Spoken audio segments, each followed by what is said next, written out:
की चमोली से आ रही है। आपको बता दें कि बद्रीनाथ राष्ट्रीय राजमार्ग पर बोल्डर आया है। बोल्डर आने से राष्ट्रीय राजमार्ग अवरुद्ध हो गया है। बीआरओ ने हाईवे खोलने का कार्य भी शुरू कर दिया है। तीर्थयात्री हाईवे खुलने का इंतजार कर रहे हैं। बारिश के चलते कई जगहों पर मलबा आया हुआ है। जिले में 35 सड़कें अभी बंद चल रही हैं। तो ये बड़ी खबर आपको बता रहे हैं। मानसून का असर देखने को मिल रहा है। उत्तराखंड के पहाड़ी जिलों में खास तौर पर पहाड़ दरक रहे हैं और ऐसे में 35 ऐसी सड़कें हैं जो कि अभी पूरी तरह से बंद हैं। हालांकि बीआरओ की टीमों के द्वारा वहां पर मार्गों को खोलने का काम लगातार किया जा रहा है। ये तस्वीरें भी आप देख सकते हैं। जिस तरीके से पहाड़ों पर मलबा आया है, वहां पर पुलिस के जवान हो या फिर बीआरओ के अधिकारी हो, वो वहां पर अब लगातार मार्ग को खोलने में जुटे हुए हैं। ऐसे में जो चारधाम यात्रा पर श्रद्धालु जा रहे हैं वो मार्ग खुलने का इंतजार कर रहे हैं। हाईवे खोलने का काम बीआरओ ने शुरू कर दिया है। ये तस्वीरें भी आप देख सकते हैं। तीर्थयात्री हाईवे खुलने का इंतजार कर रहे हैं कि हाईवे खुलेगा, उसके बाद दर्शन करने जाएंगे। तो अभी अगर आपको बताएं तो बारिश के चलते कई जगहों पर इस वक्त पहाड़ों पर मलबा आया हुआ है। लैंडस्लाइड की दिक्कतें हो रही हैं और चारधाम यात्रा में अभी तक देखें तो दिक्कतें सबसे ज्यादा लैंडस्लाइड ने ही बढ़ाई हैं। और ये जो तस्वीरें आपको दिखा रही है बद्रीनाथ राष्ट्रीय राजमार्ग की हैं, जहां पर बोल्डर आने से मार्ग पूरी तरह से बंद हो गया है।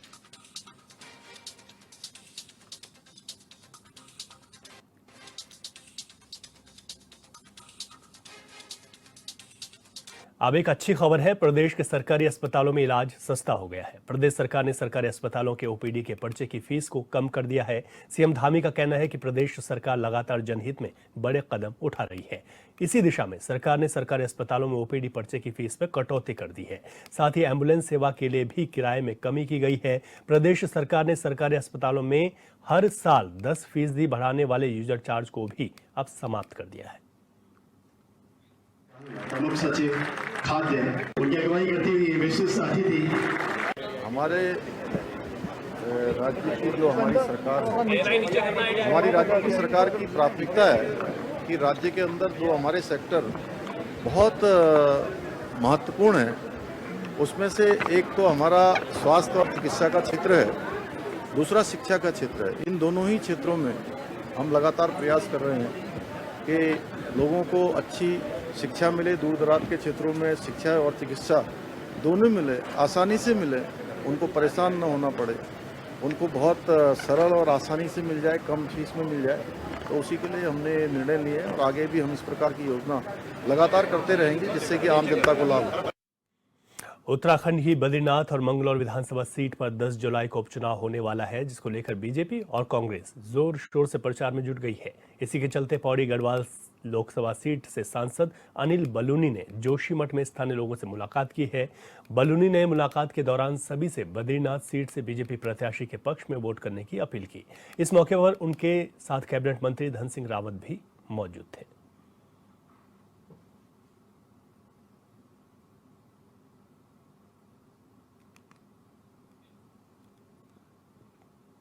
पर्वतीय क्षेत्रों में लगातार हो रही बारिश से जहां गंगा और गंगा की सहायक नदियां उफान पर हैं, वहीं बीते कई दिनों से भूस्खलन और मलबे के चलते राजमार्ग बंद होने का सिलसिला भी बना हुआ है। इसी के चलते भारी बारिश की वजह से ऋषिकेश बद्रीनाथ मार्ग पर तोता घाटी के पास भूस्खलन होने से मार्ग पूरी तरह से बंद हो गया है।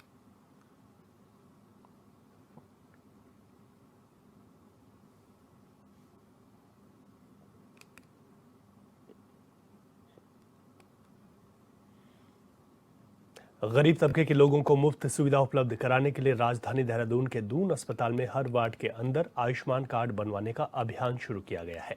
दून अस्पताल के एमएस डॉक्टर अनुराग अग्रवाल ने बताया कि अस्पताल में लगभग 60 से 70% मरीज आयुष्मान कार्ड के जरिए सुविधाओं का लाभ लेने की कोशिश करते हैं, जिसे देखते हुए अस्पताल में कार्यरत बीएफए प्रत्येक वार्ड में जाकर जिस मरीज का आयुष्मान कार्ड नहीं बना है उनका आवेदन करा रहे हैं। साथ ही उन्होंने कहा कि इससे जिन मरीजों के उपचार में पैसे की कमी आती है उनके लिए मददगार साबित होगा।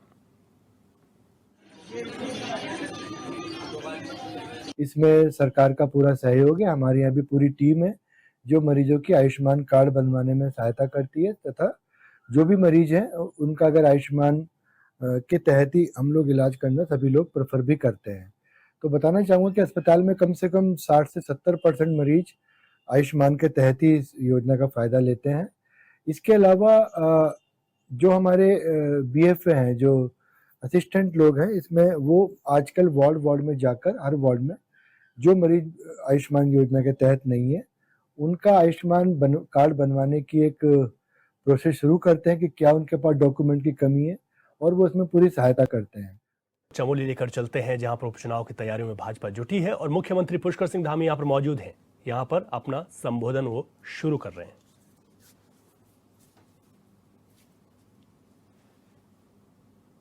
माता की, भारत माता की जय बद्री विशाल, जय जय बद्री विशाल, पिंबल से महादेव की जय श्री राम, सीता मैया की, सीता मैया की। बद्रीनाथ विधानसभा के तपोवन क्षेत्र में इस अभी हमारे मंडल अध्यक्ष रहे थे, इस ग्रामीण क्षेत्र में आयोजित आज की इस जनसभा में अभी आप हम लोगों ने जिनको सुना, आप सबके बीच में से निकलकर आज भारतीय जनता पार्टी के प्रदेश अध्यक्ष और देश के उच्च सदन राज्यसभा के सदस्य के रूप में पूरे उत्तराखंड का प्रतिनिधित्व करने वाले हमारे पार्टी के कर्मठ जुझारू प्रदेश अध्यक्ष आदरणीय महेंद्र भट्ट जी, अभी अभी आपने जिनको भारी मतों से इस क्षेत्र से अपना आशीर्वाद दिया, विजयश्री प्राप्त हुई, उनको मोदी जी को प्रधानमंत्री बनाने के लिए आपने एक कमल इस पूरे लोकसभा क्षेत्र से और बद्रीनाथ विधानसभा से भेजा।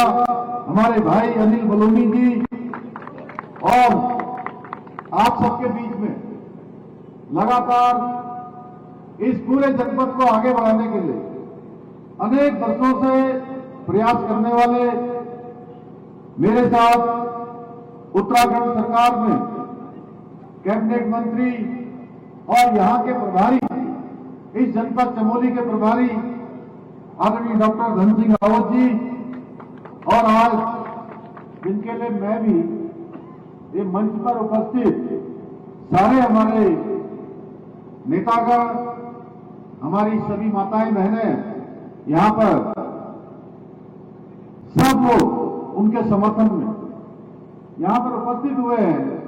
आप सबके प्रिय, जिनको आपने 3 बार विधानसभा का सदस्य बनाया, विधानसभा में आपने भेजा श्री राजेंद्र भंडारी जी, हमारे जिलाध्यक्ष भाई रमेश मैकुरी जी, कर्णप्रयाग क्षेत्र के लोकप्रिय विधायक भाई अनिल नौटियाल जी, जिला प्रभारी श्री कुंदन सिंह परिहार जी, मंडल अध्यक्ष श्री संदीप नौटियाल जी, जिन्होंने बहुत कम शब्दों में यहां पर बहुत सारगर्भित उद्बोधन किया, हमारे मंडल अध्यक्ष श्री नितेश चौहान जी, पूर्व पालिका अध्यक्ष और मेरे मित्र श्री ऋषि प्रसाद सती जी, श्री कर्नल हरेंद्र सिंह रावत जी, ग्राम प्रधान तपोवन किशोर सिंह कन्याल जी, ग्राम प्रधान भंग्यूल श्रीमती रोशनी देवी जी, श्रीमती विजया रावत जी, श्रीमती रोहिणी रावत जी, श्री राकेश जोशी जी, लक्ष्मण सिंह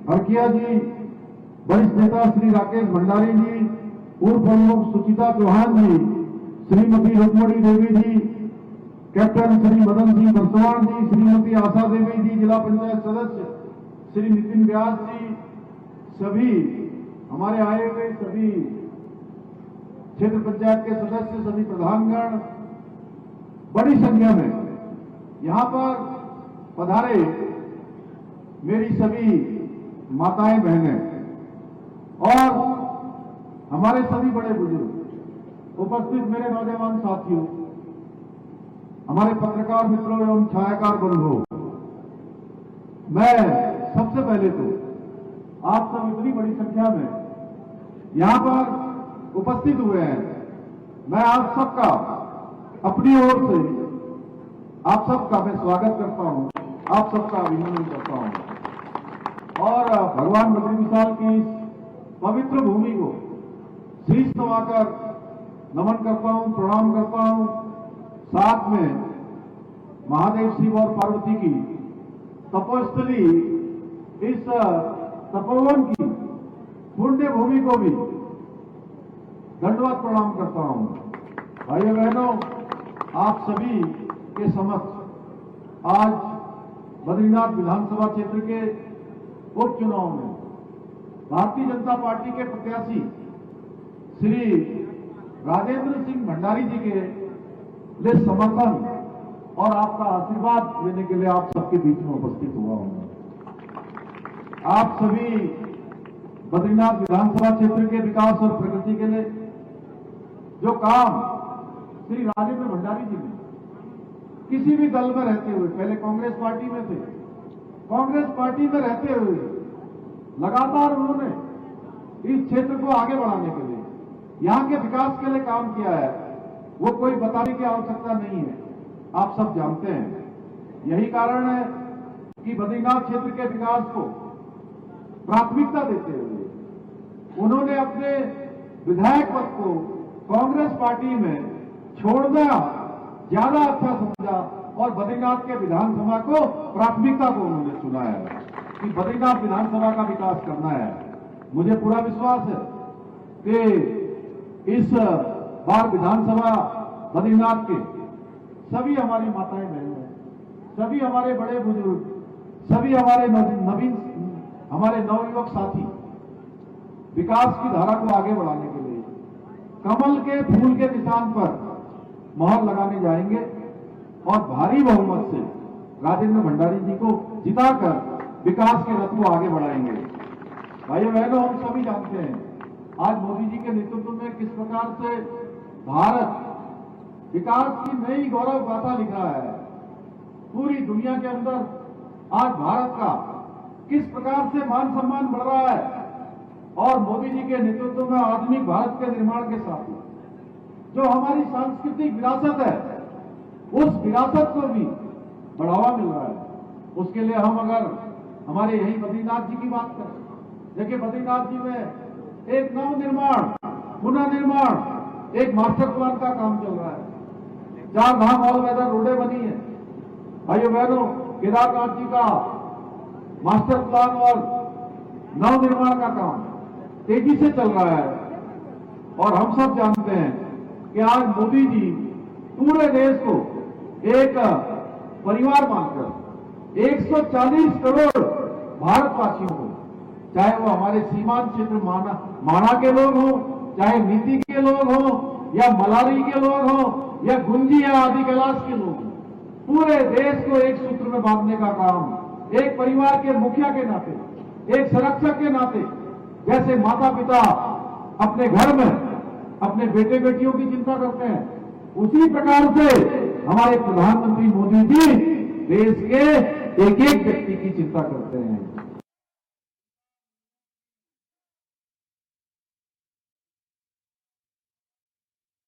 एक एक व्यक्ति की चिंता करके निर्णय लेते हैं। इसीलिए उन्होंने कितनी योजनाएं देश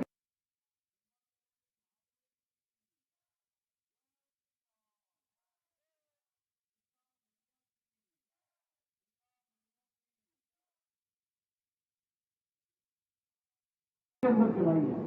हम आयुष्मान भारत, हमारे धन सिंह जी बैठे हैं, अभी हम लोगों ने और सरलीकरण किया है।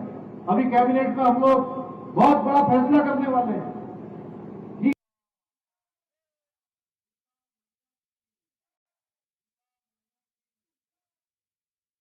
यहाँ के हमारे प्रदेश के रहने वाले लोगों के लिए स्वास्थ्य के क्षेत्र में हम बहुत आसान उनको सुविधाएं देने वाले हैं, बहुत उसका सरलीकरण करने वाले हैं।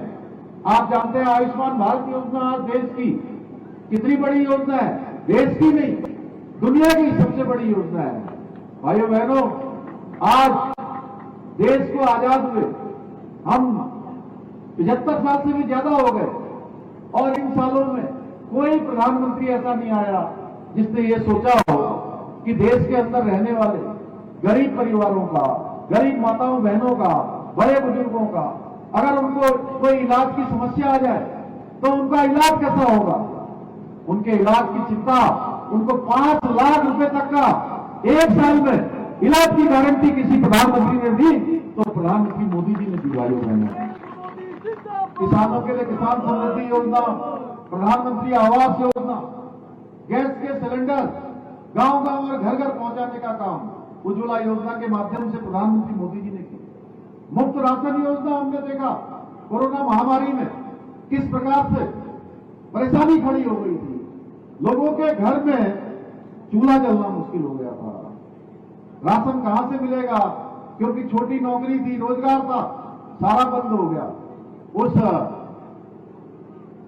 समस्या को, उस परेशानी को प्रधानमंत्री मोदी जी ने महसूस किया और गरीबों के कल्याण के लिए योजना चलाई। और वो योजना 1 साल नहीं, 2 साल नहीं, 3 साल नहीं, 4 साल नहीं, अगले 5 सालों के लिए उस योजना को अभी तक बढ़ा दिया गया है। 5 साल तक अब राशन फ्री में मिलेगा।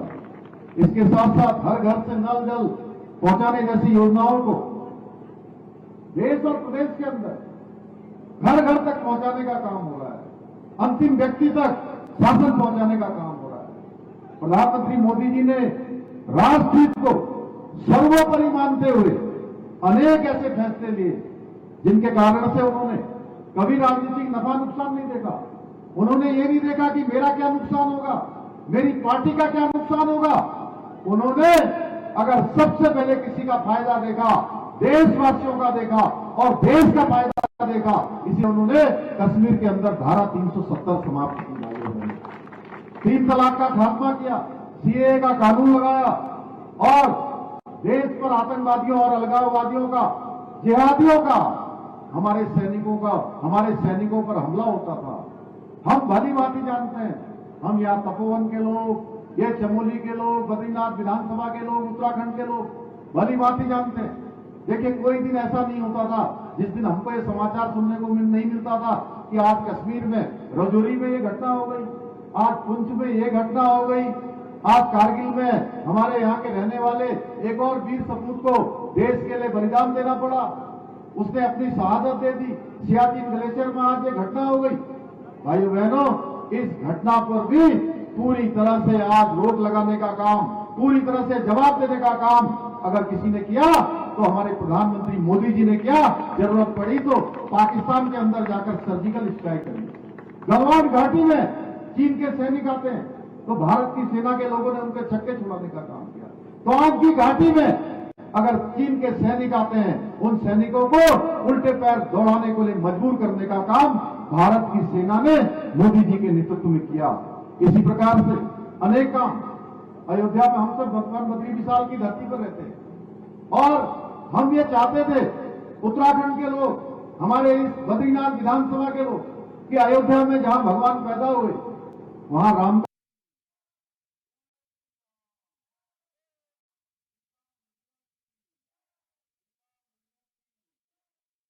चाहते थे ना हम लोग।